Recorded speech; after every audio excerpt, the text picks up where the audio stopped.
వార్తలకు వెళ్తే వైసీపీ ఆఖరి సిద్ధం సభ నేడు జరగనుంది. బాపట్ల జిల్లాలోని మేదరమెట్లలో జరిగే ఈ సభకు 10 లక్షల మంది వస్తారని వైసీపీ నేతలు చెబుతున్నారు. ఈ మేరకు భారీ ఏర్పాట్లు చేశారు. గత 5 ఏళ్లలో ఏం అభివృద్ధి జరిగిందో చెబుతూనే రాబోయే 5 ఏళ్లలో ఏం చేస్తారో సీఎం జగన్ ఈ వేదిక నుంచి ప్రకటించే అవకాశాలు ఉన్నాయి. సభాస్థలంలో సీఎం ప్రసంగం అందరికీ కనిపించేలా భారీ స్క్రీన్లు ఏర్పాటు చేశారు.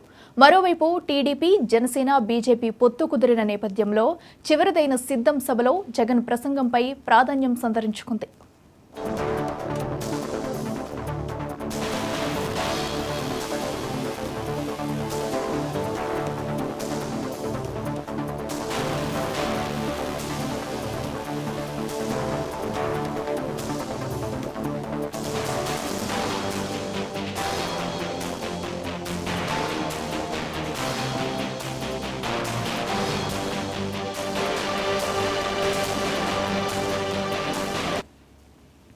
వైసీపీ ఆఖరి సిద్ధం సభ నేడు జరగనుంది. బాపట్ల జిల్లాలోని మేదరమెట్లలో జరిగే ఈ సభకు 10 లక్షల మంది వస్తారని వైసీపీ నేతలు చెబుతున్నారు.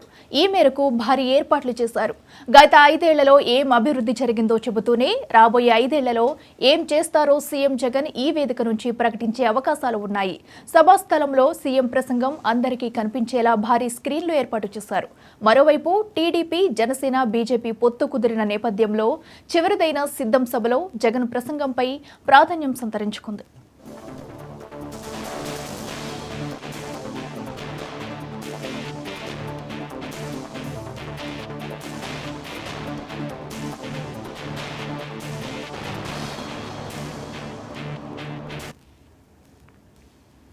సీఎం జగన్ పై పోటీ చేయడానికి ప్రతిపక్షాలు హడావుడి చేస్తున్నాయని మంత్రి విడుదల రజని అన్నారు. మేదరమెట్లలో జరిగే సిద్ధం సభకి 15 లక్షల మంది వరకు వైసీపీ అభిమానులు వస్తారని తెలిపారు. ప్రజల మద్దతు వైసీపీకి ఉందని, ప్రభుత్వం చేపట్టిన సంక్షేమ పథకాలు పేదలందరికీ చేరాయన్నారు. వచ్చే ఎన్నికల్లో 100% 175కి 175 సీట్లు గెలుస్తామని ధీమా వ్యక్తం చేశారు.